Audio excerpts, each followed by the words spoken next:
Victoria is in studio. She is also a fellow Dear Media podcaster. I have been wanting to do this for a while with you. I was on your podcast. Today, we're going to get into it. I was just talking about how you posted a video that I saw everywhere. It went viral. What was that video? And like when you were posting it, did you know what was going to happen? So the video first of all, thank you for having me. I love you guys. You're the best. You're the podcast king and queen. So it's an honor. This video I posted to TikTok, and it is a video that starts with what you might think is just a quote unquote normal woman on the internet. I'm in a bikini. My body looks pretty perfect. Same with my face. And then on the beat, I get rid of what was a very undetectable filter and Photoshop on my body and my face to what I actually look like with no edits. And the transition, I think, was so jarring for people because they didn't even realize you could edit your bodies in a video, like where you're moving around.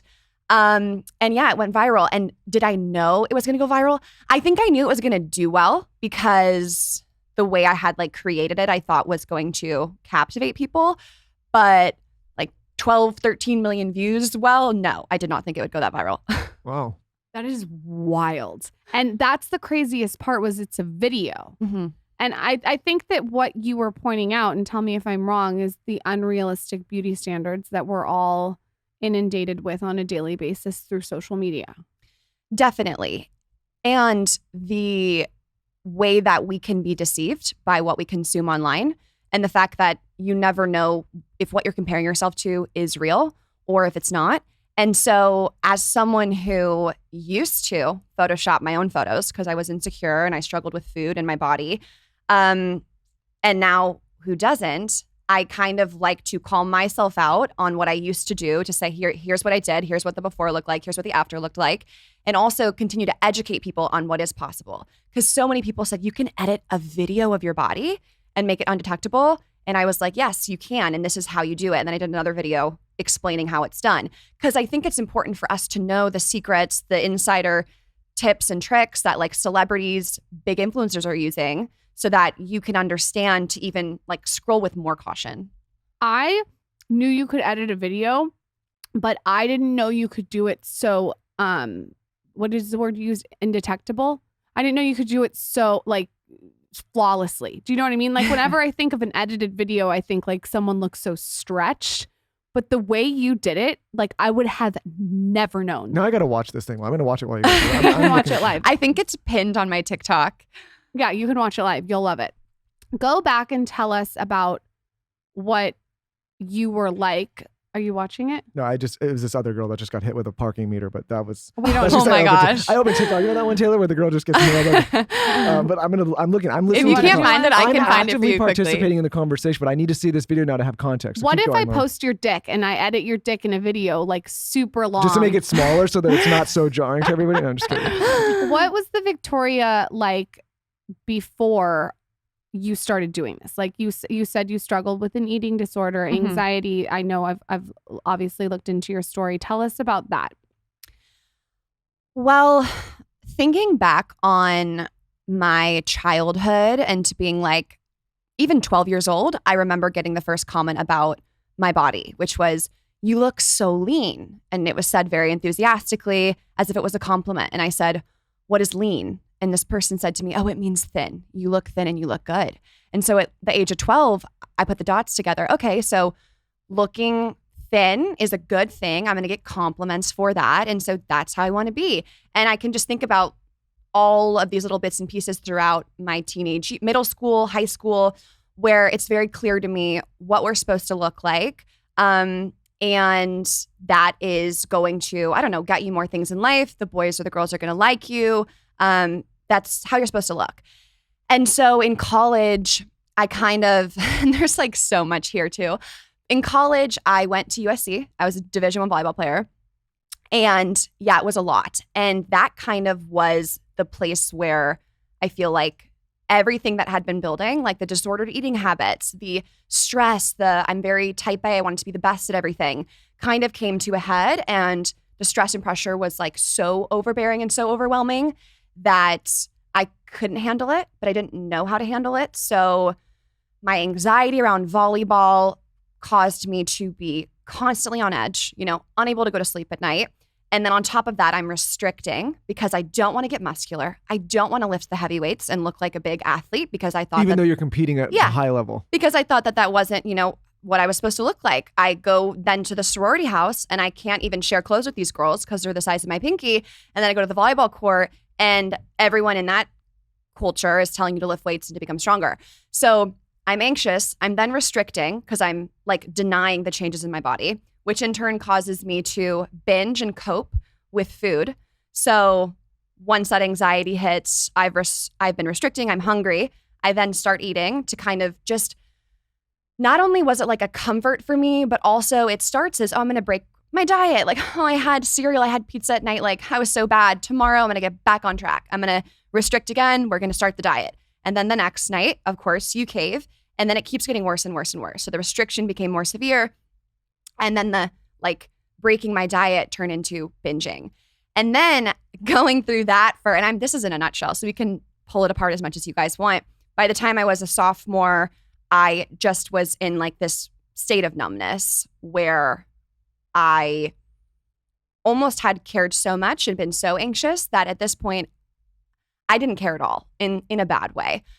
And through my, for lack of a better term, healing journey, I know that's so overused these days, I, got on medicine. I was talking with a therapist. I went off social media. I really just looked inwards on why do I care so much about looking skinny and looking pretty and getting likes and followers? And in that, I realized how much validation I'd been seeking from other people. And then that's what kind of sent the bow and arrow in the complete opposite direction of I'm not filtering anything. I'm not photoshopping anything. I'm not going to lie. And that is kind of where I found my voice in wanting to talk about mental health issues, wanting to talk about body image, eating disorders, and overall just get real, which has kind of been a theme now of my social media. What was your upbringing like? Did you, because obviously you're a driven individual to go to that school and obviously compete at that level. Were you always competitive like that, or where does that come from? From as long as I can remember. That probably plays into some of this, obviously, because you're competing, you're constantly competing. Yeah. I always was competitive. I was doing all the sports in middle school. I also have really supportive parents who, told me that I could do anything I wanted to do, anything I wanted to put my mind to. I was also very privileged in the fact that they could put me into a club volleyball program. They could pay for a private lesson, things that other people don't have. So, the privilege coupled with supportive parents and just being competitive. I've just always been that way. And as a result, when I realized there's this huge stigma around mental health, for so many years, I felt that I had to look a certain way or I, couldn't be depressed. I couldn't be anxious. That when I kind of realized, oh my gosh, there's nothing wrong with me.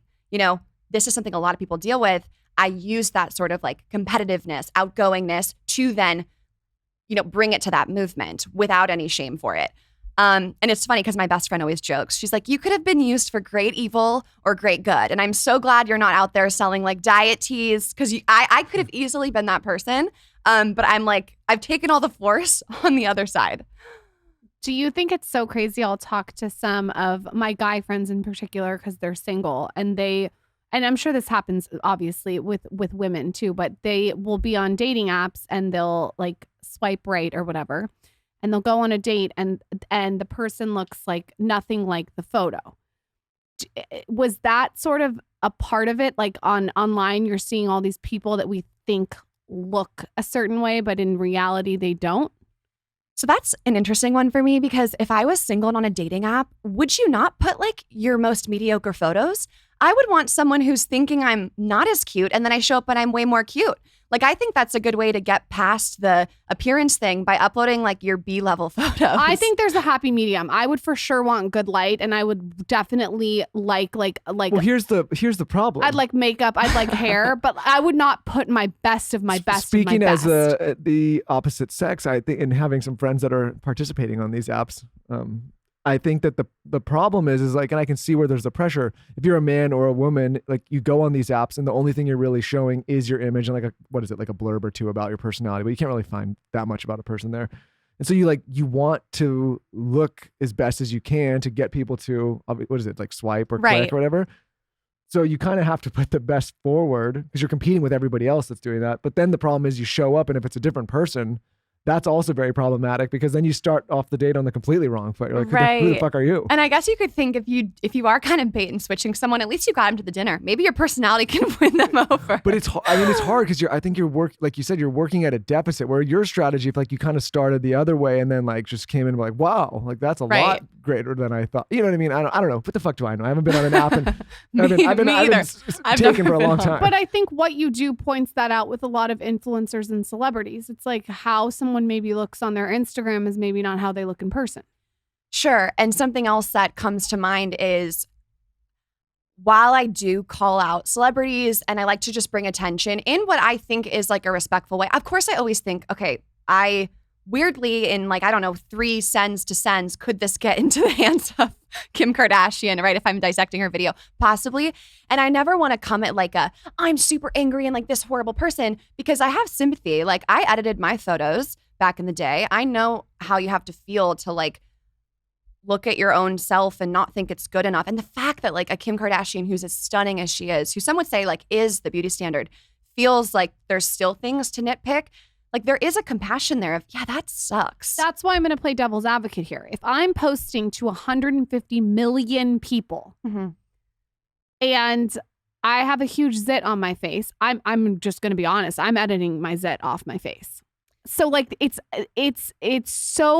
hard to be like right or wrong, black or white. There's a gray, I feel like. I just think the transparency is key. Yeah. Like there are influencers. A conversation like that. Who say, oh yeah, I love a good Facetune every once in a while. Like, they talk about it. I think there are certain people who. I love a whiten of the eye and teeth. If anyone's wondering, and maybe a detail of a lash go on. Right. No, I love that. And honestly, when you mention the zit, if it's something that like could be real, like a zit there versus a zit not is real life for you. Like one day you might not have the zit. It's when like you're actually altering things that don't exist in real life, I think is like the tricky line. But anyways, when we look at like a celebrity who is influencing like beauty, 14, 13, 12-year-old kids are looking at that and saying, oh, if I buy their meal plan, if I do the workouts that they do and I squat my ass off, I'm going to look like that. And that's never going to happen because they have a personal chef, they have money, they have plastic surgery, they're also photoshopping. So I think what breaks my heart is the body dysmorphia and body image issues it causes because there's no transparency. Like it wouldn't hurt for them to be like, yeah, we edit our photos, we like a good edit. So is that the solution? What's the solution? Should there be like what in your, I feel like this is something that you focus on. Should there be a disclaimer on Instagram? Should they be saying something like, what are the steps that you would take in your perfect world? In a perfect world, it would be awesome to have like a tiny little label or a mark on a photo just to signal to people it's been edited. Like an ad. Sure. It doesn't have to say like I edited my, you don't have to get in the nitty gritty, but if there was just a little watermark or a little something that just said like has edits or has filters or has Photoshop, I think that would go a really long way. And we are seeing that. CVS Beauty actually does that. They have a unfiltered watermark that any of their advertisements like Maybelline, CoverGirl that come through CVS, if their photos have been altered, CVS has to put a mark on that for consumers. My train of thought, and this is not a 12-year-old's train of thought, as an adult, I don't know what I would think when I was 12. I probably would have had a dysmorphia looking at everything on the internet when I was 12. But now I just think everything's edited. Like everything. Like I can't imagine there being an ad in CVS that's not edited. But can I play I'm going to play devil's advocate, and I'm actually not taking a side. I'm just going to ask you a question on the opposing side. Do you think that do you think that we constantly have to worry about the fragility of people's mindset, right? Meaning like, I say something on this podcast, it upsets somebody. I have a responsibility to make sure that they're not upset. Or do they have a responsibility, or their parents have a responsibility to give them the mental capability to be strong enough to deal with things that they don't like seeing, don't like hearing, don't like watching? That's a great point to bring up. And actually, it reminds me of something Lauren said on my show, Real Pod. If something triggers someone, you take responsibility for the fact that triggered you. Yeah. And when you said that was really eye-opening for me because I think it's true. Like we all have a responsibility for if we're going to let something affect us, right? That's like stoicism. It's all the stuff that I know you guys love. Well, the reason I ask is because where is that line, right? Like there's a lot of things that get said, especially you do this kind of for as long as we've done it. Like you have a lot of different conversations with a lot of different people, a lot of different perspectives. And I think it's very challenging for people that create things publicly at any scale to constantly guard themselves about, because the bar constantly changes. Like maybe something I say to you has no effect, but it has some effect on someone else. And so it's like at some point you're just going through this minefield of like, do I be myself or do I just constantly worry about if I'm going to upset somebody? I would say the bare minimum is honesty. That would just be me. Like that's just the bare minimum. Just be honest. Be honest. And if that means you're saying, hey, my body is not a result of the meal kit I'm trying to sell you as an influencer, like just be honest. And I think that goes a long way. And to your point of like fragility and like political correctness these days, I don't like cancel culture. I don't like to be someone like if I think Kim Kardashian's a genius businesswoman. I respect that. I think she's got a cool personality and interviews. Like there's parts of me that think she's awesome. There's also parts of me that wish that, there are areas that she could do better. Same way that there are areas I could do better. No one's perfect human. But I think like the bare minimum, honesty is important. And I think it is, people need to be aware of what they're consuming, aware of what's online. I just worry about people who don't know. Like back to the video, the amount of people who said I had no idea you could edit a video. Then they would have never known. I think what's cool about what you're doing is you're bringing attention to things that we didn't know about, and then you're like handing it off to the consumer to have their best judgment. And that's right. And I happen to agree with you. And the reason I obviously I'm going to ask some questions on the opposing side, but I actually agree with that. I think that the problem is a lot of times people are honest and still people are upset, right? Like we talked to Jillian Michaels a long time ago and she's like, you may not like me or like the things I say, but I'm always honest, and people still get upset. And it's like, I think you have to give. Yeah, but like if your honesty is fat phobia, sexism, racism, like it's just because someone's honest and they're like, that's still not. So I think honesty is the bare minimum, but honesty doesn't excuse like hurtful actions, I would maybe say. I think too, this conversation's hard because like a 12-year-old's different than a 30-year-old. Totally. Like a 12, to me, I think too, as a mother now of a daughter, I'm going to have conversations where I say to my daughter, the internet is like a movie set. It's not real. It's produced. There's lighting, there's makeup, there's Facetune, there's this app that you can change this. I even plan on showing her there's an app called Face App. Everyone knows what app that is, that literally changes your entire face. I want to show her that app to be like, this is what's out there. So hopefully I as a parent can do my due diligence. So when she goes on there, she understands it's like consuming a movie. Well, this is what I'm talking about personal accountability. And again, like we're going on a tangent here with children. We have children now. And I think I would be doing a disservice. I'm going to kind of say this in a roundabout way to parents, but I would be doing a disservice to my daughter if I was like, hey, here's a phone and a smartphone and get out there and figure it out. Like there's a responsibility that if you're going to allow young children to go on these platforms where they can view and see anything, that you have those conversations and contextualize things for them, right? Like, because I think, we grew up in a generation where our parents didn't know, right? They don't know social media. We all are growing up with it. So as our children grow up, like there's a responsibility from parents to say, hey, like you're going to see these types of things. This is how you deal with them. This is how you should feel. This is how you can contextualize them. Like you probably didn't get that from your parents. We didn't get it from ours because they didn't have these platforms. Mm-hmm. It's true. And it's interesting. And I don't have kids. So I have no idea what I will be like or what decisions I will make. You're going to be a great mom. Oh, thanks. But it is tough. Like, because imagine showing Zaza those apps and like how she can change her face. And then she thinks, oh, I like it better that way.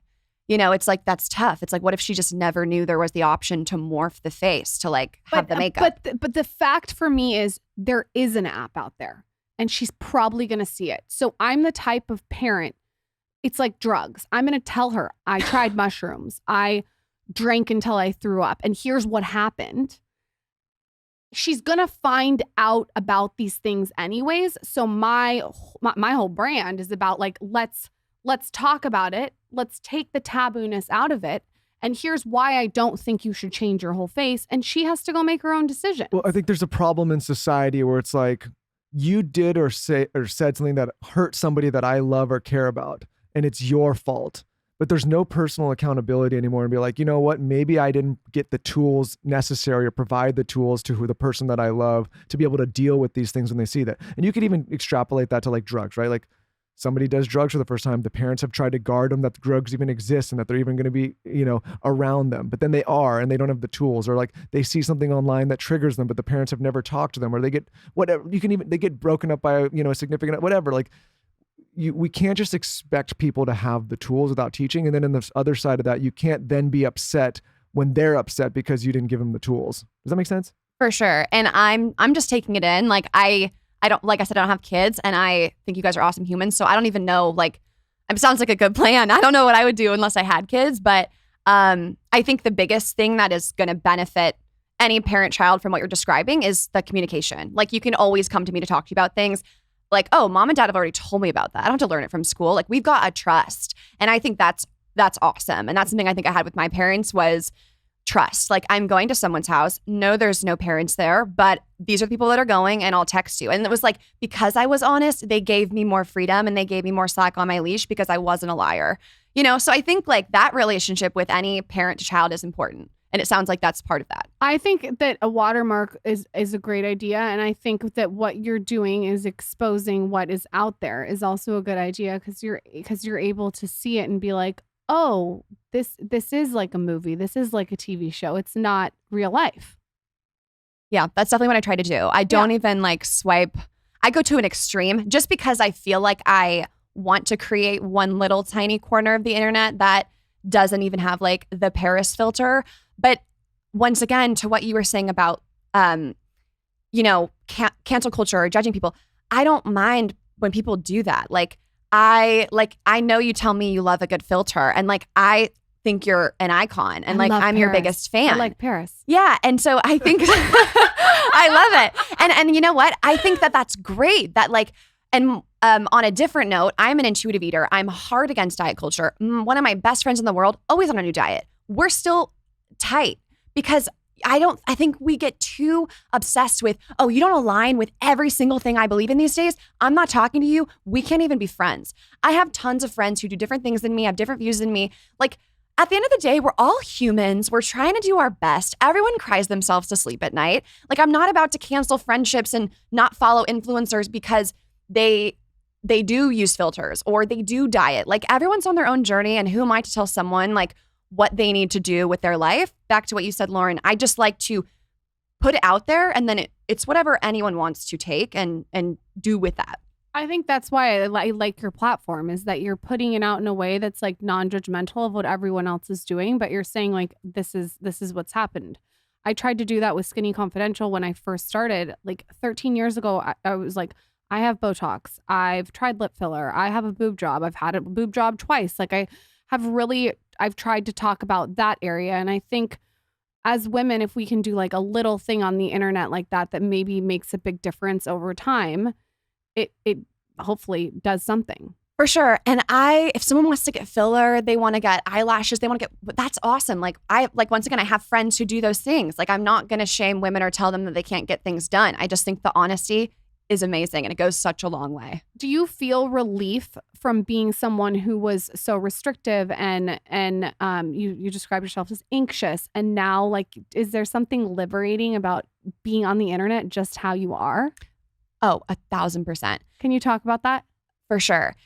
It is the most liberating feeling. It's the most freeing feeling to just show up as you are and not worry about getting that approval from others. And if we zone in on the beauty standard as an example, there's something that I like to call like the ceaseless cycle to nothing. And basically it's what I imagine to be this wheel or this roundabout or this race. And I feel like everyone's running it, and we are trying to learn like what is the new hot thing to be in life, whether that's have a big butt, it's have big lips. Okay, we learn. Then we try to attempt to be that thing. So do I have a big butt? Do I have an hourglass body? Do I have lots of followers? Then we seek the validation. Okay, do you guys like me? Am I pretty? Am I this? Am I that? And then the minute that we get there, the standard changes. There's something else to have. There's something else to do, another way to look like. And we learn that new thing. We attempt to be it. We seek the validation. Then the standard changes. And we just keep going around. And it's like the day that I was like, oh my God, we're never going to win everyone over. Like the prettiest woman doesn't exist. There are people who think every year People magazine comes out with, who's the most beautiful every year. No, not her. It should be Beyonce. It should be Rihanna. Jennifer Aniston is too old. Like there's always people disagreeing. So when you realize you're never going to get like the validation from the world, you're never going to get the magic wand. It's so freeing. You're the one that can then give that to yourself every single day, that like you are good enough for yourself, or you can just be enough in this moment. There's so much power. Like there's so much to think about when you're not thinking about what you can't eat for lunch that day. I really agree with you on this. When we decided to move to Austin, it's been really just a position for me to LA for multiple reasons. In Austin, I don't really get anything done. I mean, I get a blowout at Dry Bar. When I'm here, like I'm getting my fucking eyebrows waxed. Yesterday I was like one of those cars going through detail. I'm getting my spray tan. There's 18 people in the hotel room. I'm getting a manicure, a pedicure, my makeup done, my hair done, extensions in, like so many different things. And when I'm in Austin, I look like Schmeagol from The Rings. Like The Rings? You mean Lord of the Rings? Lord of the Rings. I look so like I don't even look like myself. But you don't have to. And then you take out the boob implants and the Botox and like I don't even look recognizable. But the point is like it's so much relief and like so liberating for me to go to Austin and just be like, oh, I can let my tits hang out like an orangutan. So what would it take for you to do that in Beverly Hills? But that's the thing. I can be simultaneously Schmeagol from The Ring or the Lord of the Rings. You better get it right, Lauren. And How dare you also love to be glam and like I have different facets of me. Like sometimes I want to be dressed up in a heel and like with like like not a waist trainer, like a corset, like Kate Winslet from Titanic and look a certain way. I think it's okay to be multifaceted, but I will say on that point, it is nice to just go to Austin and just be disgusting. No, but listen, slob. it's probably like, I think this applies to men. I mean, I think there's all genders, all sex. Like, it's nice sometimes to get dialed in and dolled up and like make yourself look like as best as you possibly can with all this stuff. And that's probably not like, that's not how it is 99% of the rest of the time. But like, I think that's the healthy balance, is like being okay that this is who you are normally, but like also saying like, I like to get dialed on sometimes and like, push it to the limit. I completely agree. I thought when you were first starting, Lauren, you were saying that you feel like a pressure in Beverly Hills that you can't be your Schmeagol self. So a little bit maybe. It's interesting. I was even like at Starbucks before this, like in Beverly Hills, and even at the Starbucks. I mean, the people sitting outside Starbucks are beautiful. It's like they probably got glam done. It's just different. There is definitely a pressure. There is an underlining pressure to look a certain way in LA, especially. But listen, here's the other thing. For what both of you guys do, it's like, and people might get irritated with this, but like not everybody's on camera and doing these, like not everybody has to do this. Like I would understand, like you're putting yourselves out there to the general public. You're creating content all the time. Like I don't think there's anything wrong with trying to like look as best as you can during that. And like if you were just like going and sitting at Starbucks or going and sitting in a conference room for a meeting, like maybe you don't need to do it. Like that might be strange. Hold on, are you trying to manipulate me into taking a shower every single day in Austin? Because this feels like you're trying to tell me that I don't try my hardest in Austin and I need to try harder. I guess what I'm saying is I don't think people should beat themselves if they have a career or a job when they're putting themselves out there on camera and being judged by the world, right? Like it's different than if you're somebody that's like, you've got 200 followers and you're on social and like you're posting your family vacation. Like it's just a different scale. It's a different pressure. Nobody's chiming in on those people and picking them apart every single time they post something. And what I would question people to think about is when I dress up and I love my glam and I love my hair and I love my this and that, because I do too. I love it. If you feel great, is it for you? Or is it because you think you need to be this way to show up wherever you're going to show up or to be accepted in the world? Because there's a big difference. If you want to put on makeup for yourself, a dress for yourself, or honestly, sometimes for your partner, like you like to look cute for them, whatever, that's awesome. But if it's because you don't feel like you are enough otherwise, I think that's the place to spend more time, because I love to put on glam. It's fun. I also would feel confident coming on this podcast with no makeup in sweats. I would. I dressed up today because it felt fun. I mean, I'm in sweats really, but I put on some makeup because it feels good, but I would also be okay without it. So I think that is healthy to have below the surface. And then of course, do whatever you want to do like on every day. I think that's a really good point. And that's so weird you just said that, because when I decided to get my boobs done, I was 19 years old. It was literally the day after I graduated from high school. And a lot of people at the time were uncomfortable with the fact that I was getting my boobs done. And I was super transparent about it. This is before Skinny Confidential, always an oversharer, and like owned that I was getting it done. And I realized looking back, I didn't get my boobs done for my boyfriend. I got them done because I wanted them done. And anyone that asked me like advice on doing any plastic surgery, it's like going back to your point. You should do it, but like it's more freedom to do it because you want to do it, not for someone else. Totally. Okay. So tell us what a day in the life of creating your kind of content looks like. Like you also create other kind of content. Definitely. So just talk about that. Yeah. So you're an entrepreneur. You've got a lot going on. Thank you. Yeah, I am. And it's funny because I was talking with a friend last night who we were laughing that people really don't know how much goes on behind the scenes to have everything be put out in the way that it is. So I think the general consensus of my brand is realness. I have Real Pod. I have #RealPost on Instagram. Like that is what I do. And I think I have evolved to a place of just candidly sharing whatever is happening in my day. If it's TMI, if it's exciting, if it's sad, that's what I do. And because of that, I can't really plan. I could, but I don't like to. It doesn't feel as authentic. I don't plan ahead. Like my week of content, it's not planned because I don't know what I'm going to be feeling on Thursday, or if I'm going to have a breakdown on Tuesday, or if I'm going to show up for my workout on Thursday and then not work out because I'm feeling lazy. And like that's a good piece of content is, hey guys, I put on my workout clothes. I showed up at the gym and I immediately went home. And that just comes to me in the moment. So it is tough because every single day I do feel like I have to be documenting things, but I really enjoy it. You know, I feel like I have this community who wants to see me put together an outfit. And then literally the other day, I put on this outfit. I'm ready to go to a coffee shop. And then I start to hate my outfit. I start to rethink it. I'm throwing up polls like, should I do jeans? Should I do this? Should I do that?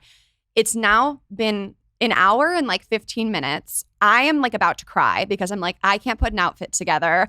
I have wasted so much time. It's almost 10:30. I haven't done anything I needed to do.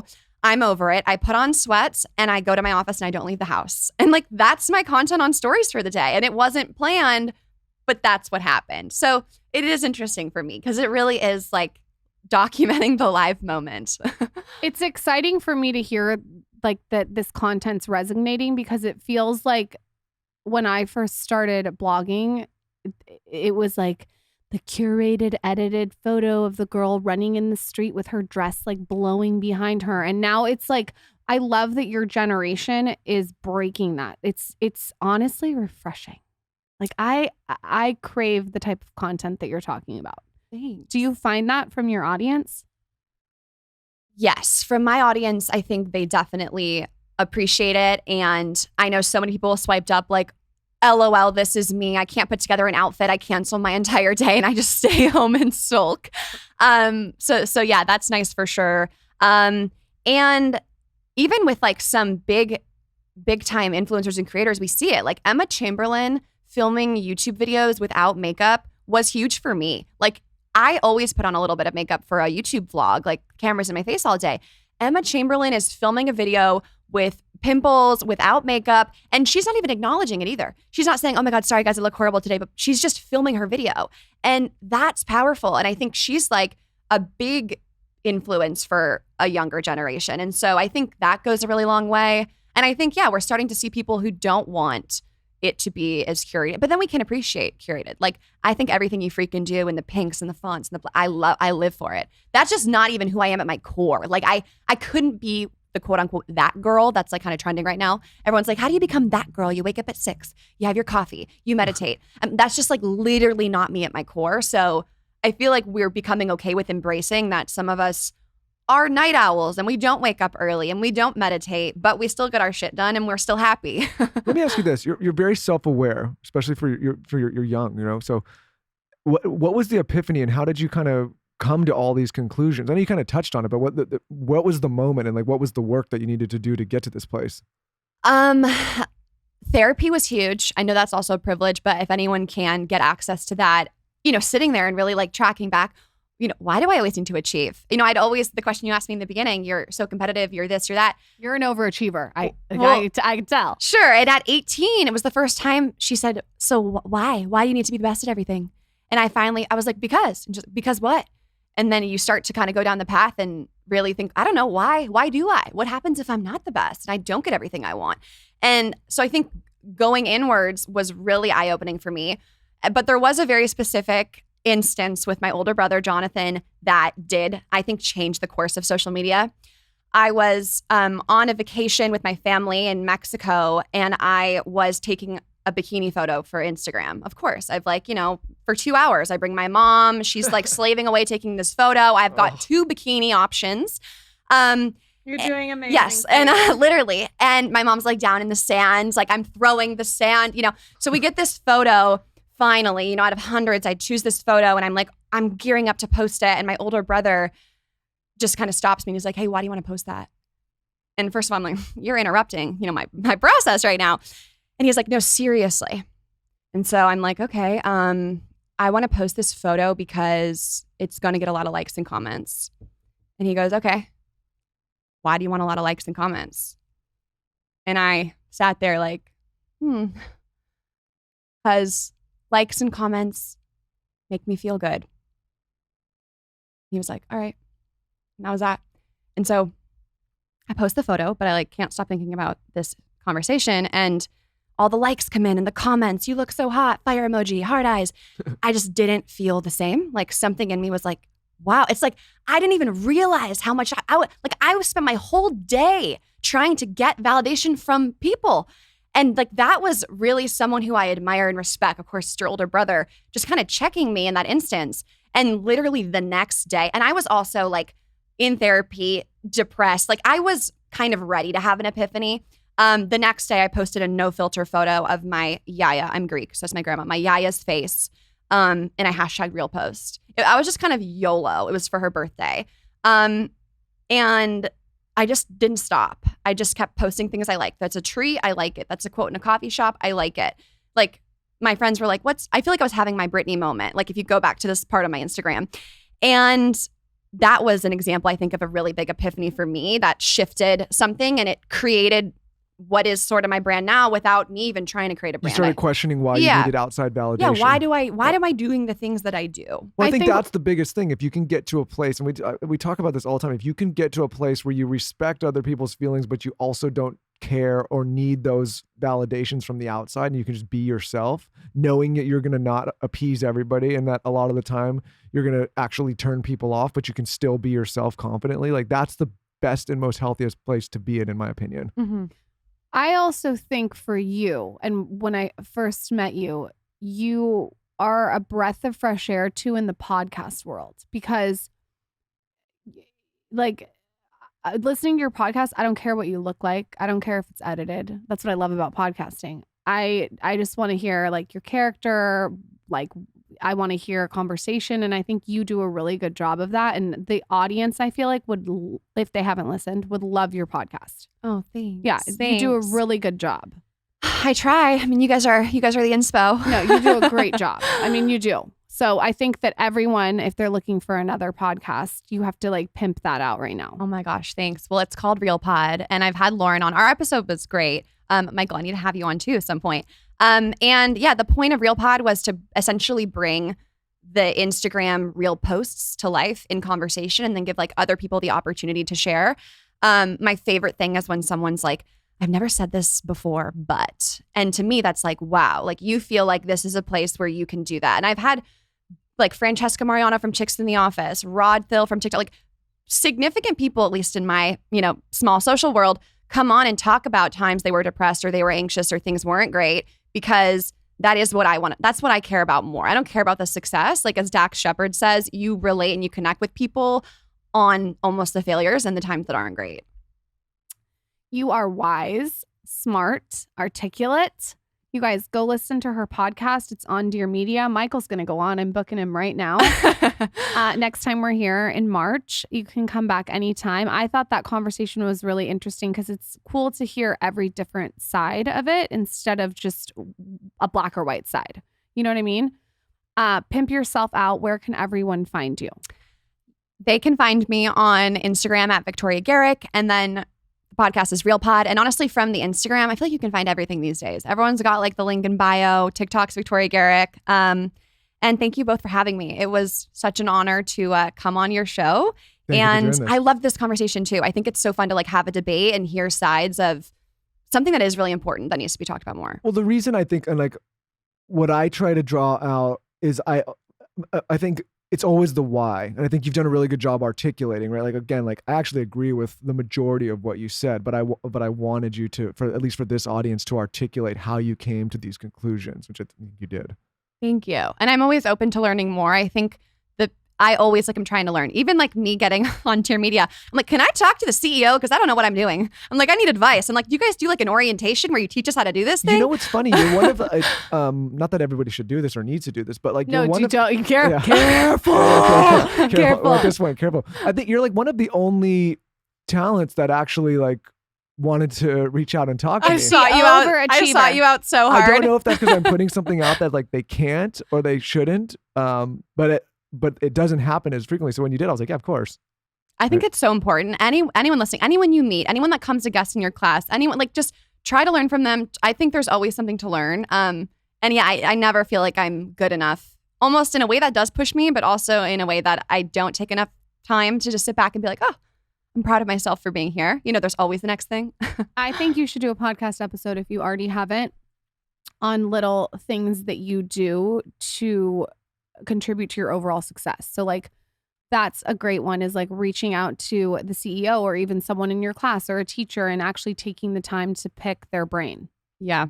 I mean, I would love an episode on that, like little tips that you've done. Oh my gosh, I have so many people I can cite that I've like forced to do that. You and I talked. Yeah. And you sent me beautiful flowers. That was like above and beyond. Thanks. Yeah, no, I think I that's a go-getter. Thank you. You know what you want. Thanks. Thank you for coming on. You guys go follow her. Go look at her video that got 13 million viral views. It's wild. The app that stretches your body on video.